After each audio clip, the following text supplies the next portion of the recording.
Hello, I'm not Chuck.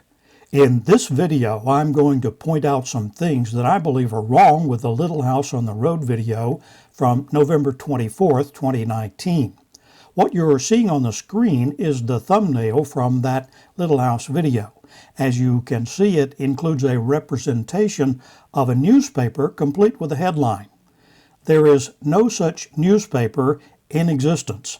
There is a link to a list of newspapers in the state of Mississippi in my video description. Because I intend to follow the flow of the Little House video in my video, that's all I will have to say about the headline shown on the fictitious newspaper at this time. I will deal with it at the end of my video just as it is discussed at the end of the Little House video. For copyright reasons, I will limit how much of the Little House video I include in mine. So I really would like for you to watch the Little House video before you continue watching mine. I'll put a link to the Little House video in the description section below. In Deschutes, Portland, then this is a town. No, Deschutes is not a town. It's a stretch of road called the Deschutes Parkway. It's a little less than 2 miles long and runs next to Capitol Lake in Olympia, Washington. It has nothing to do with Portland, which is a city in Oregon about 100 miles to the south of Olympia. Check it out by Googling, like I did. Again, this is a war that van lifers are trying to cause. They want to cause a war with people who live in a stick and brick. This has no basis in fact and would be laughable if the subject were not so serious.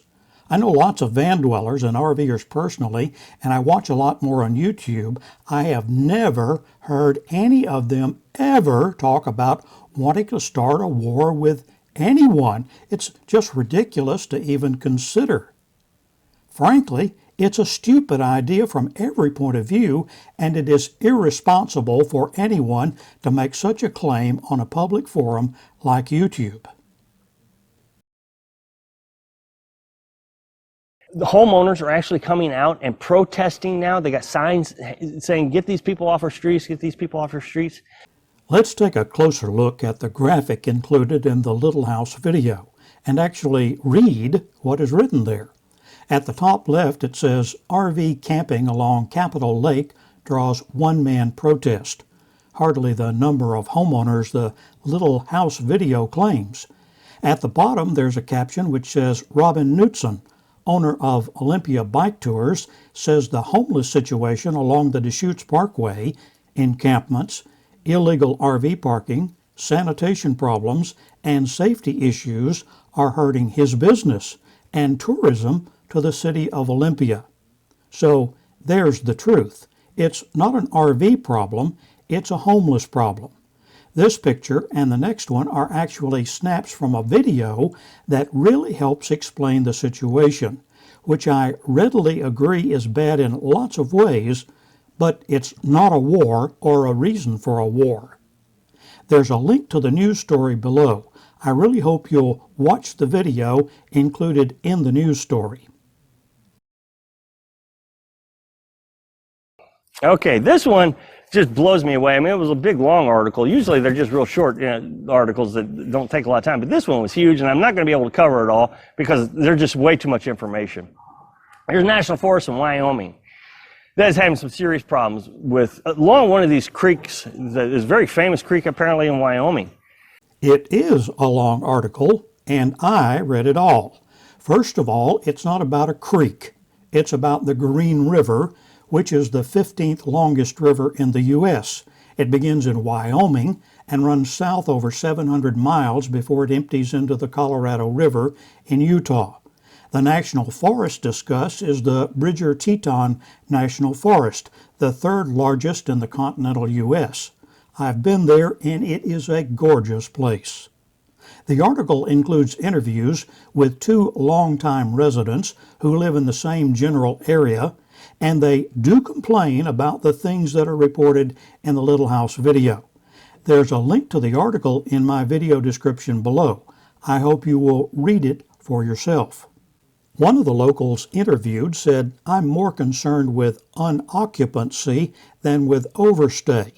It really gets me," he said, "when you park your rig and leave it, no one else can use that site." I talked to a representative of the U.S. Forest Service in Sheridan, Wyoming about the article in general and about that comment in particular.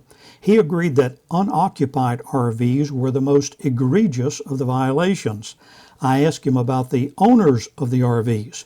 He said they mostly belong to local or semi-local people who brought them in early in the camping season and left them for months in order to use whenever they wanted.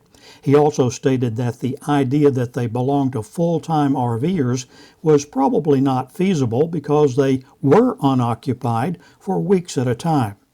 I also asked about the progress of a study mentioned in the article that was undertaken by the Bighorn Mountain Coalition to develop a plan on dealing with dispersed camping.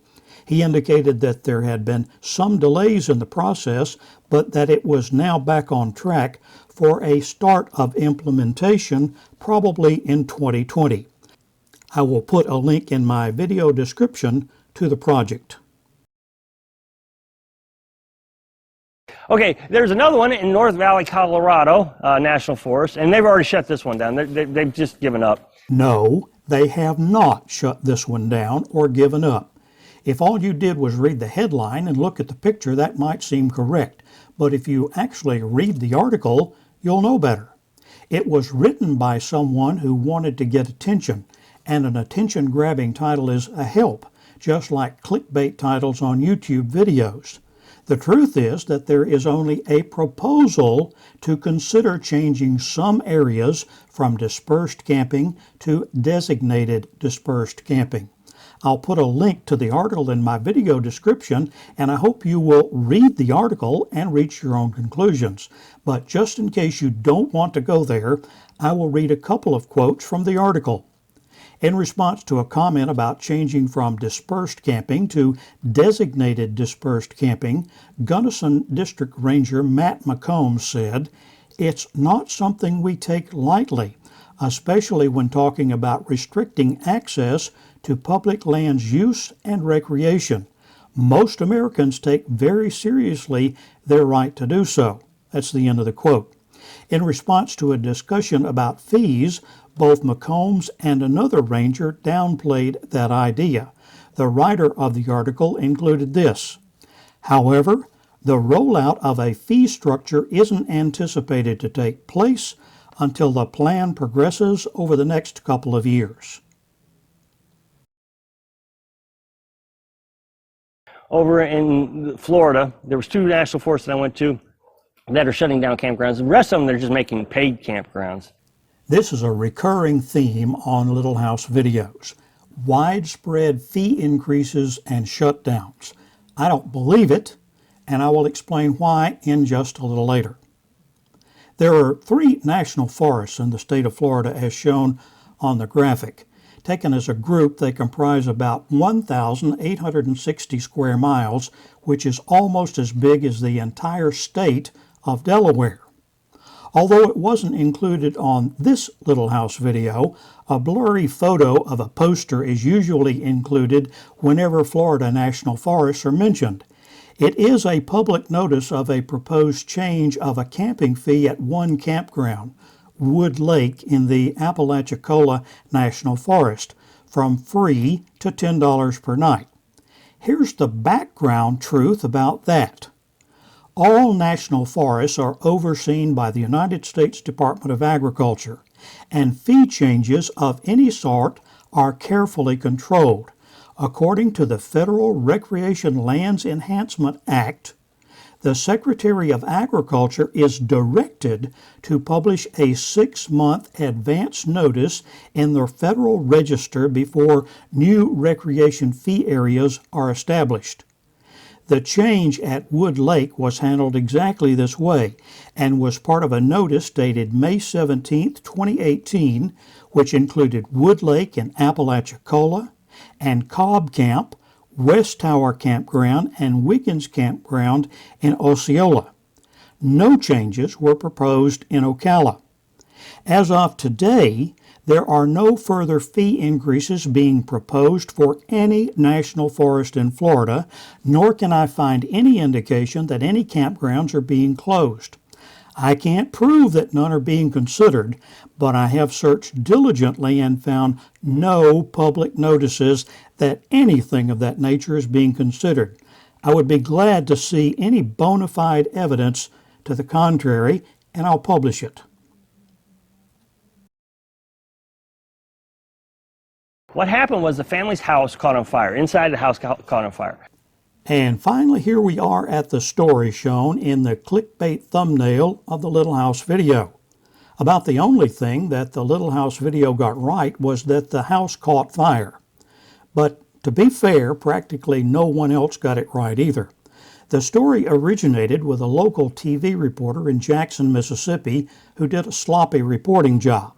But thanks to a really good title, the story was picked up by a huge number of other outlets, including several major networks and big-time newspapers, all of whom repeated most of the original reporting errors. The story has nothing to do with RVers.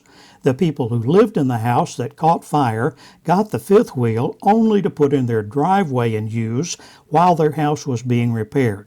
So I'm not going to say any more about it here. But if you want to read the whole sordid tale, have a look at the link in my video description. The story reads like a soap opera, and you might enjoy it. Meanwhile, don't forget, I'm not Chuck.